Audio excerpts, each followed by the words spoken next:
네, 이런 연구를 하고 있습니다. 그래서 먼저 제가 사회과학에 대해서 좀 설명을 좀 해보려고 해요.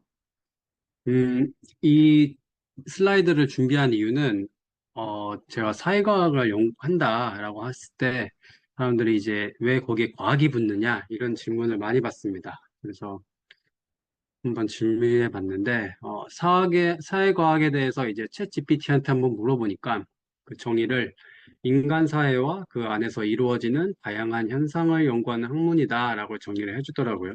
그리고 그 안에 이제 카테고리로 사회학, 정치학, 경제학, 심리학 뭐 이런 등등의 학문이 있습니다. 그러면은 사회까지는 이해가 되는데 왜 이게 과학이냐? 이제 과학은 제가 간단하게 정의하기로는 저는 재현 가능성이라고 이해를 하고 있습니다. 왜냐하면은 만약에 뭐 내일 비가 온다라고 했을 때 어, 나만 무릎이 아픈 게 아니라 다른 사람도 무릎이 아플 때 비가 온다면은 이건 모두가 재현 가능할 수 있고 입증 가능하잖아요. 그래서 저는 이거를 이렇게 입증하고 재현 가능한 것을 저는 과학이라고 정의를 하는데 이제 이러한 학문들도 이 사회 범주에 있지만 그렇게 재현 가능한 연구 그리고 또 입증 가능한 연구를 하고 있기 때문에 거기에 과학이라는 단어가 붙습니다. 제가 이제 특히나 하고 있는 학문의 카테고리는 이 경제학 안에 들어가는데요. 그럼 이제 경제금융이 다루는 문제들은 뭐 경기 순환, 불평등, 지속 가능 성장, 기후변화 이런 것들이 있습니다. 저는 이제 그 안에서도 Quantitative Finance, Real Estate, Macroeconomics, PropTech 이런 연구를 하고 있습니다. 자, 거시경제 안에서 하고 있는 제 연구 하나 소개해 드릴게요. 이거는 이제 인플레이션 레이트인데, 이 인플레이션 레이트이 높으면은 가장 먼저, 반응을 보이는 기관이 이제 중앙은행입니다. 중앙은행 같은 경우는 이런 인플레이션을 2%로 유지하는 것이 가장 큰 기능 중에, 정책 기조 중에 하나인데, 폴 보커 때 처음으로 이제 정책금리라는 방법을 사용을 해서 금리를 높여가지고 이제 인플레이션을 낮췄었죠. 이제 그러한 기법이 계속해서 적용이 이제 앨런 그리스퍼, 이제 벤 버냉키까지 가다가 이때 이제 금리가 이제 0으로 치달으면서 이제 더 이상 이런 컨벤셔널한 메소드로는 가능하지 않아서 언컨벤셔널한 메소드로 이제 퀀티테이티브 이징이라는 양적 완화를 시작을 합니다. 그래서 그러한 방법들로 이제 경제가 경기가 불황이 왔을 때 여러 가지 이런 통화 정책들이 있었는데요. 저는 이런 분야에서 어떤 연구를 하냐면은 지금 여기 있는 게 통화 정책이라고 보시면 됩니다. 이게 이제 통화량인데 이 통화량이 증가할 때 그리고 또 이거는 포워드 가이던스라고 그래서 통화 정책의 뭐 불확실성이라고 얘기를 해야 될까요? 이제 앞으로의 정책이 이렇게 갈 거다라고 얘기를 했을 때 아주 구체적으로 명시한 기법을 이제 포워드 가이던스라고 합니다.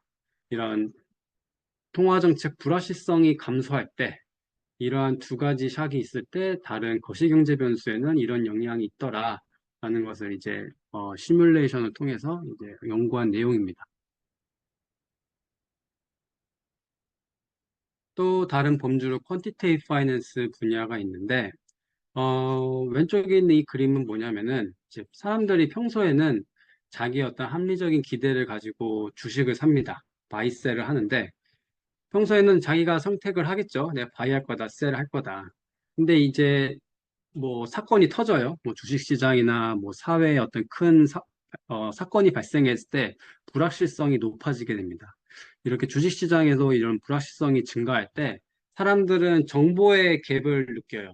이런 경우에는 어떻게 해야 되지? 라고 이제 패닉에 빠지게 되는데 그런 때 이제 사람들이 하는 가장 쉬운 방법은 옆에 있는 사람의 투자 방법을 따라합니다. 이걸 허딩이라고 하는데 이런 허딩이 증가할 때 시장은 더 그 볼로타일한 그 뭐라고 해야 될까요? 변동성이 더 변동성이 커지게 되는데 자, 제가 이제 옆에 있는 이제 그래프는 뭘 의미하냐면은 요 회색 쉐이디드 에리어, 회색 이 빗금친 부분이 리세션입니다. 경기 불황 시점인데 이 경기 불황이 있을 때 언설튼티가 증가하게 되고 요런 이런 언설튼티가 증가할 때 사람들이 이런 허딩하는 강도가 강해진다라는 거를 밝힌 연구고요. 그래서 이거를 이제 리그레이션 테이블을 통해서도 밝힌 바 있습니다. 요거는 이제 리얼 스테이트 분야에서 한 이제 파이낸스 연구인데 보통 이런 금리 추세가 있습니다. 요 FRM이 이제 픽스드 레인 모기지 고정금리라고 하고 요 세 개가 이제 변동금리입니다. 요 세 가지 변동금리는 보통 이제 고정금리보다 낮게 측정이 되죠. 왜냐하면은 금리 변동성을 이제 그 바로워가 지기 때문에 낮은 금리로 빌릴 수 있는데 그러면은 다 장단이 있죠. 만약에 고정금리를 여러분이 이제 모기지론을 빌릴 때 갖게 되는 장점은 이제 금리에 대한 변동성이 이제 여러분들의 리스크가 익스포즈하지 않기 때문에 좀 안전하게 항상 금리가 변하더라도 페이먼트를 할 수 있다라는 장점이 있는데 단점은 뭐 아무래도 좀 높겠죠. 비용을 좀 변동금리보다는 더 많이 내는 구간이 있을 수도 있고 이런 코스트가 발생을 합니다. 변동금리는 반대로 이제 처음에는 좀 싼 금리로 이제 시작을 하는데 이게 금리가 어떻게 될지 모르잖아요. 그렇게 되면은 고정금리보다 더 돈을 많이 낼 때도 있고 적게 낼 때도 있는 이런 불확실성에 놓이게 됩니다. 그러면 어떤 금리를 선택하는 게 어, 모기지를 빌리는 그 입장에서 좋을까요? 이제 그게 제 리서치 퀘스천이었고 뭐 고정금리로 빌리게 되면은 이런 코스트가 발생을 하는데 그런 코스트가 한 이 정도 크기로 측정이 될 수 있다라는 거를 이제 샘플 피리어드 기간 동안 밝힌 거고 요거는 이제 변동금리로 선택을 했을 때 이런 페이먼트 샥이 발생할 수 있는데 이런 샥이 뭐 요 정도 크기에서 발생할 수 있다라는 걸 밝힌 연구입니다. 자, 요거는 이제 프롭테크입니다. 이제 프롭테크는 프로퍼티 플러스 테크놀로지라고 합니다. 그러니까 프로퍼티 플러스 핀테크라고 보시면 좀 더 이해가 쉬운데 자, 요 왼쪽에 있는 그래프는, 사진은, 부산입니다. 이제 부산시에서 그 구글 카가 지나간 거거든요. 이제 구글 차가 지나가면서 이제 구글 스트릿뷰 그 서비스를 제공해 주려고 구글 차가 지나가면서 막 사진을 찍습니다. 이렇게 찍은 이 구글 차가 지나간 경로와 이제 사진이 찍힌 경로를 제가 이렇게 표시를 해 놓은 건데요. 이제 그 사진 찍은 거 하나 이렇게 가져오면은 이렇게 이제 구글카가 지나가면서 찍은 사진이 나옵니다. 저 그걸로 뭘 하고 싶었냐면은 조경. 그러니까 그 거리를 다니다 보면은 이런 녹색 그 지대가 많잖아요. 뭐 나무도 있고 뭐 풀도 자라기도 하고 뭐 이런 인공적이든 자연적이든 어떤 이런 그 초록색 조경이 있는데 이런 녹색 조경이 부동산 가격에 미친 영향이 어떨까를 밝히고 싶었습니다. 그래서 이렇게 찍힌 사진을 이렇게 바꿔줍니다. 그러면은 이렇게 초록색 분야만 남기고 다 검은색으로 이렇게 표시를 한 다음에 이런 초록색이 가지는 면적을 통해서 그린 인덱스를 만듭니다. 뭐 녹색 지수라고 할 수 있는데 이런 녹색 지수가 부동산 가격에 어떤 영향을 미칠까 한 연구가 요 프로테크 분야에서 한 연구 주제가 되겠습니다. 그래서 이거 리그레이션 테이블로 이제 모델 1, 2, 3로 돌려서 이제 그린 지수가 부동산 가격에 어떤 영향을 주는지 이런 방향성도 체크를 해봤습니다. 자, 이거는 AI 연구인데, 자, DNN 같은 경우, 이제 이런 여러 가지 변수를 이렇게 넣었을 때, 예를 들면 뭐, 부동산 가격에 미치는 가장 여러 가지 요소들인데, 지금 부동산 가격을 예측하려는 거예요. AI, 그 DNN 모델을 통해서. 뭐, 면적이 넓을수록 부동산 가격이 뭐, 상대적으로 높아지겠죠. 뭐, 몇 층에 사느냐, 뭐, 아무래도 1층에 사는 것보다는 높은 층에서 살수록, 뭐, 황금층이라고 있죠. 그, 해당 층에 올라갈수록 뭐 부동산 가격에 포지티브한 영향을 줄 거고, 뭐 세대수가 많을수록 또 부동산 가격에 또 영향을 주고, 주차 대수가 많을수록 또 부동산 가격에 또 영향을 주겠죠. 이러한 부동산 가격에 영향을 주는 여러 요소들을 이제 넣습니다. 그런 다음에 요 히든 레이어만 정해주고, 알아서 이제 여기서 이제 믹스가 일어나죠. 그래서 이제 이 믹스가 일어나는 과정이 너무 복잡하다 보니까 AI가 이제 해석 불가능하다. 그래서 블랙박스 모델이라는 오명도 갖게 됐는데 이제 이런 거를 최근 연구에서는 SHAP 밸류라는 것을 통해서 해석 가능한 AI 모델을 만든 게 있었고 그래서 저는 이거를 부동산 시장에 적용을 해서 이런 여러 가지 그 AI 모델을 사용을 하더라도 SHAP 밸류를 통해서 해석 가능하다라는 밝힌 논문입니다. 자, 여기서부터는 제 메인 전문 분야는 아닌데 여러 코오서들과 같이 하면서 제가 참여한 연구 주제들입니다. 어, 주식 시장을 모사하는 게 그 파이낸스에서 연구하는 모든 그 학자들의 어떤 목표입니다. 자, 예를 들면은 이제 물리학에서도 이런 시도가 있었어요. 이게 주식 가격이라고 하면은 요런 주식 가격의 움직임은 그 추를 매단 진자의 운동으로도 묘사를 할 수 있다. 이렇게 이런 사인 커브로 이쁘게 이런 거 모사할 수 있지 않을까 생각을 했었죠. 뭐 초반에는. 근데 이런 클래시컬한 피직스의 문제점은 너무나도 디터미니스틱해요. 이런 불확실한 요소를 매저할 수가 없는데 클래식 피직스의 가장 대표적인 주자로 이제 아인슈타인이죠. 그래서 아인슈타인은 God does not play dice with universe 이렇게 얘기했는데 신은 주사를 던지지 않는다. 뭐, 뭐 주가가 오르면 오르고 내리면 내렸지. 뭐 주가가 50% 오를 확률, 뭐 50% 내릴 확률 그렇게는 말할 수 없다라는 게 이제 그 고전역학의 관점인 거죠. 근데 아시겠지만 이제 주식시장 같은 경우는 불확실성이 존재하고 이런 불확실성 때문에 특정 통계적인 기법을 사용을 해야 됩니다. 그래서 이런 추계적인 모델로 사용하는 것이 어떻게 보면은 주식시장의 상태를 매저하는 데 더 유리할 수 있죠. 그래서 슈레딩거 캣의 아이디어처럼 어떤 이런 불확실성을 매저하는 기법이 좀 필요합니다. 그래서 이제 이런 양자역학적 개념을 주식시장을 측정하는데 사용해 보면 어떨까? 한 게 이 논문의 주요 목적이 되겠습니다. 그래서 요거는 이제 한 예시로 가져온 건데, 요게 수소 원자라고 했을 때, 여기에 이제 양성자, 중성자가 있고 전자가 이렇게 돌아다닙니다. 그럼 전자의 위치를 알기 위해서 슈레딩거가 한 아이디어는 여러 가지 probability distribution을 이제 중첩시킵니다. 그래서 이런 중첩된 그 확률 분포를 통해서 해당 입자가 어디쯤에 있을지를 확률적으로 묘사를 했죠. 이제 이런 아이디어를 이제 여러 가지 그 퀀텀 피직스 컨셉을 이제 파이낸셜 컨텍스트로 가져와서 이제 모사를 해봅니다. 이제 수학적으로 다 디펜스를 한 다음에 해보니 이 빨간색 선들이 이제 그 양자역학으로 이제 주식시장을 매저한 거고 이 검은색 점선이 이제 기존 그 파이낸스 시어리에서 많이 사용하는 기법으로 그 주식 리턴을 이제 한번 모사해 본 겁니다.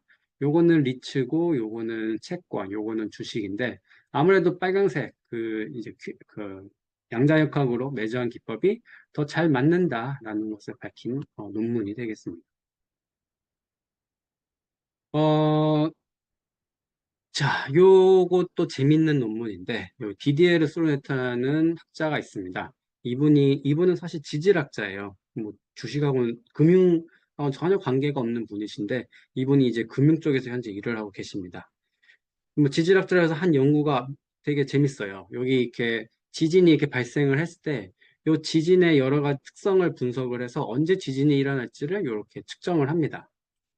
그래서 이 아이디어를 가지고 주식시장에 적용을 해요. 이렇게 주식 가격이 이렇게 주황색처럼 움직일 때, 요거를 피팅을 한 다음에, 요 피팅을 한 결과로, 언제쯤 이제 주식 시장에 붕괴가 일어날 거다라는 거를 확인을 하고, 여러 포캐스팅, 성공을 거둔 사례가 있어서, 요 방법론을 가지고 저도 한번, 어, 연구를 해봤습니다.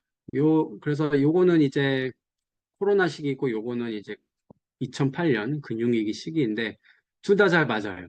둘 다 잘 맞으면 뭐가 잘못된 게 있냐? 둘 다 잘 맞으면 안 되거든요. 예를 들면은 뭐 금융위기 같은 경우는 맞출 수 있죠. 근데 뭐 코로나 크라이시스를 어떻게 맞춥니까? 사실 맞출 수 없는 구간인데 맞춰져서 이 방법론에는 문제가 있다. 그렇다면 이 문제를 어떤 식으로 해결하면 좋을까라는 질문을 가지고 이제 작성한 연구가 되겠습니다.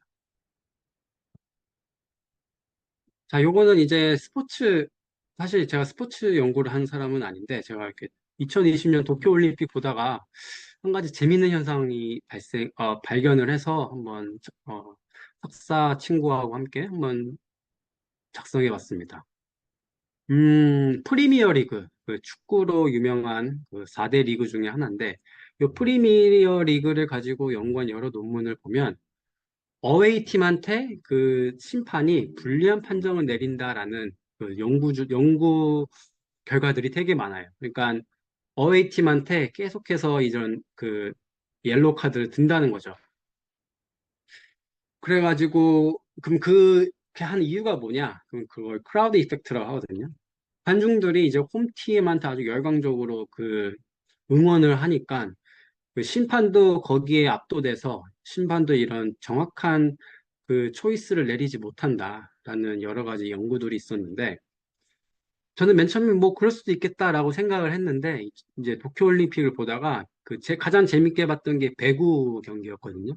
근데 배구 경기 때 그때 김연경 선수가 아주 멋있게 그 활약을 해줬었는데 한 번은 심판한테 아주 거세게 항의를 하더라고요.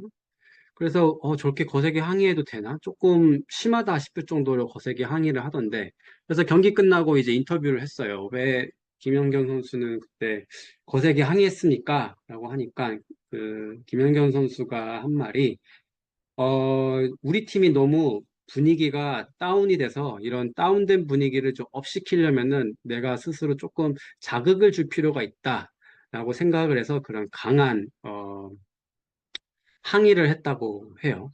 자, 그래서 거기서 제가 번뜩 있는 생각이 뭐였냐면은, 아, 이렇게 플레이어들은 이런 분위기가 다운됐을 때 좀 과격하게 행동을 하는 경향이 있을 수 있겠다라는 생각을 했어요. 그래가지고 다시 이제 프리미어 리그 내용에 들어가서, 아, 그러면 프리미어 리그에서도 아무래도 어웨이로 가면은, 그러니까 뭐 토트넘이 이제 다른 더비에 가가지고 이제 경기를 할 때, 아무래도 뭐 아스날이면은 뭐 아스날 홈구장에서 한다고 하면 아스날 팀한테는 계속 응원을 하겠죠. 그러면은 토트넘 입장에서는 상당히 분위기가 다운될 거 아니에요? 그럼 뭐 손흥민 같은 주장이 이제 심판한테 좀 강하게 항의도 할 수도 있고 좀 심하게 태클을 걸 수도 있는 거잖아요. 그럼 그걸로 인해서 심판이 더 이제 카드를 더 어웨이 팀한테 주는 게 아닐까라고 좀 생각이 정리가 돼서 한번 해봤더니 실제로도 뭐 통계적으로도 그렇게 유의하게 나오더라고요. 보면은 어웨이로 갈수록 그 샷존 타겟 그러니까 골 결정력이 좀 떨어지는 현상이 있습니다. 여기까지는 뭐 크라우드 이펙트로 볼 수 있는데 그러면은 사람들의 골 결정력이 낮을수록 태클은 또 늘어나요. 예? 그럼 태클이 늘어난다는 건 좀 더 과격한 플레이를 얘기했죠. 그럼 과격한 플레이가 많을수록 옐로 카드는 당연히 많아지겠죠. 그러니까 이렇게 좀 산단 논리로 이렇게 전개를 해봐서 그럼 결국에 나오는 게 뭡니까? 어웨이로 갈수록 옐로 카드가 더 많다라는 결론이 나오겠죠. 그래서 이렇게 깔끔하게 결과를 정리해가지고 작성한 논문이 되겠습니다. 자, 여기서부터 조금 재밌는 얘기 한번 해보려고 하는데 저는 사회과학이 신과 사탄의 대결이라는 생각을 요 최근에 읽은 그 크리스찬 북을 통해서 좀 생각을 해보게 됐어요. 왜 이런 생각을 했느냐? 자, 이제 경제 금융이 다루는 문제들은 이제 앞서서 말했듯이 경기 순환, 불평등, 지속 가능 성장, 기후 변화 이런 것들이 있습니다. 제가 최근에 읽은 책이 이거예요. 그 이름이 Power of Praise and Worship인데 그 책에서 딱 이렇게 얘기하지는 않았는데 제가 그 내용을 살짝 간추려서 이렇게 정리해 봤습니다. 시대의 여러 문제들, 질병, 국가 간 마찰, 잘못된 사상과 세계관, 모두 이 시대의 어둠의 주관자들에 의해 통치되는 권세다. 라는 말이 있더라고요. 자, 여기까지는 뭐, 교회를 다니시는 분도 의아해할 수도 있고, 교회를 안 다니시는 분은 당연히 이게 뭔 말이야? 라고 할 수 있는데, 그 저자가 이제 주장하는 바는 사회과학에서 다루는 문제들은 사탄이 조장해서 만들어진 거다. 라고 이렇게 주장을 하고 있어요. 그래서 그거에 근거되는 성경 구절을 몇 개 가져옵니다. 자, 사탄은 악한 마음을 심는다. 라고 이렇게 얘기를 해요. 요한복음 13장 2절에 아주 유명한 대목이죠. 이제 마귀가 벌써 시몬의 아들 가룟 유다의 마음에 예수를 팔려는 생각을 넣었더라. 그러니까 요런 사람 그 평소에도 좀 그런 사람들한테 이제 악한 마음을 넣어서 요런 사람들이 사탄의 어떤 어둠의 세력의 조정자에 의해서 조정되는 역할을 당한다. 요 얘기인 거고. 마음에서 온갖 악한 것들이 나온다. 악한 생각들, 살인, 간음, 음행. 요런 거는 이제 마태복음 15장 18, 19절에 보면 나와 있습니다. 자, 그런 사람들이 이제 전 세계 이제 뭐 60억 인구에 대해서 생각을 해볼게요. 거기에서 이제 이런 악한 마음을 심어진 사람과 그런 심어진 사람들이 다른 사람들을 동요시켜서 또 그런 사람들끼리 뭉쳐서 그런 사람들이 신드롬을 만들고 현상을 만든다고 생각해 보면은 그걸로 통해서 사회 문제가 발생하는 게 아닐까라는 게 이 저자의 전반적인 논리입니다. 자, 그러면은 저는 그래서 이 내용을 봤을 때, 그럼 사회과학에서 다루는 여러 문제들이 본질적으로는 영적인 문제가 될 수도 있겠다라는 생각을 해봤어요. 뭐 세계의 불평등, 이런 것도 누군가 어떤 특정 대상들이 악한 마음을 가지고, 사탄이 준 여러 가지 악한 마음을 가지고, 그걸 쥐어잡고 있으니까 여러 가지 사회적인 현상들이 발생할 수도 있는 거고, 경, 여러 가지 이런 다른 부분도 이렇게 생각해 볼 수도 있는데, 자, 우리도 이런 말을 사실은 평소에도 해요. 불교 용어에 마가 꼈다고 하죠. 이게 일에 뭐가 잘 안 된다고 하면은, 야, 이거 마가 꼈다. 그냥 이렇게 조금 이제 농담 삼아 하는 얘기가 있는데, 그러니까 이 한국의 정서에서도 이게 크게 다른 내용은 아닙니다. 이게 사실 불교 용어인데, 이제 석가모니가 나무 밑에서 이제 명상을 하고 있는데 자꾸 잡념이 생겨서, 아, 이거 마가 낀 것이 아닌가라고 한 그 대목에서 가져온 그 말인데, 저는 이제 이런 여러 가지 이런 사회적인 현상과 문제들이 막아 껴서 생긴 게 아닐까라고 쉽게 한번 생각을 해봤습니다. 그럼 이걸 어떻게 대처해야 하나? 이제 성경에서는 고린도후서 10장을 보면은 그런 단서가 나와 있는데, 우리가 육신으로 행하나 육신에 따라 싸우지 아니하노니 우리의 싸우는 무기는 육신에 속한 것이 아니요 오직 어떤 견고한 진도 무너뜨리는 하나님의 능력이라 모든 이론을 무너뜨리며 라고 나와 있죠. 그러니까 어떤 영적인 어떤 문제들, 영적인 문제는 육적으로 해결할 수 없다. 이런 하나님의 어떤 여러 가지 그런 진리와 그 영적인 검으로 싸워야 되는 것이다. 라고 이제 성경에는 나와 있습니다. 자, 그러면은 아까 그 전 슬라이드까지만 하면은 사회과학을 연구하는 기독교인으로서 뭐 딱히 할 수 있는 게 없어 보이잖아요. 뭐 해봤자 통계적인 걸로 여러 가지 측정만 하는 거고. 그러면은 어떤 자세로 공부하는 게, 연구하는 게 맞을까? 그래서 제가 한번 내린 결론을 공유해 보면, 우선 문제의 근원은 거짓말에 능한 사탄이 사람에게 불어넣은 욕망과 거짓된 진리에서 비롯된 것임을 인지할 필요는 있는 것 같아요. 그거를 모르고 계속해서 자기가 자기의 힘으로 하면은 그게 어떤 한계에 부딪히지 않을까라고 저는 생각을 해봤고, 학자로서 가져야 되는 어떤 태도는 문제를 제기하고 크기를 평가하고 이걸 개선하는 것까지는 떤 학자도 할 수 있다고 생각을 합니다. 그건 뭐 기독교인이든 아니든 해야 되는 어떤 사명감이라고 생각을 하고, 근데 이 넘어선 거, 그러니까 본질적인 거, 그런 본질적인 해결책은 사회과학 측면에서 해결하기 힘들 것 같고, 제 생각에는 이런 영적인 어떤 그 가르침도 우리가 고민을 해봐야 되지 않을까 하며 한번 제 생각을 한번 좀 정리해 봤습니다. 예, 감사합니다.